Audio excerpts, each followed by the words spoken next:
话卡一点点，那个是比较正常哦。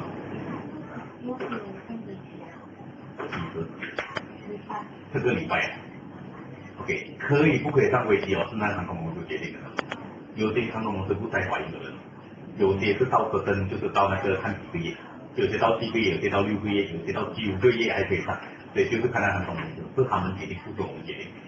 可是你知道，普通上我们是 OK， 只要你怀孕顺顺利利哦是没有问题的。他们航空公司是担心哦，在飞机上在上面在上空的时候有问题的时候啊，他们不能够帮忙的时候啊，是怕你们出他们这样。说啊，你飞机设备不够，他们是怕像是有些航空公司感应不在，就是这样了。其实如果是白来讲啊，普通上是没有什么问题的。因为现在飞机啊，普通上啊是没有什么问题，全部是 cabin 有 pressurize 的啊，在普通上是不大问题。只是如果有问题发生就很麻烦。普通上如果全部很顺利啊是没有问题的，除非那种 OK 太惨的机啊、血压高啊，那一类我们的叫法就就是不要了。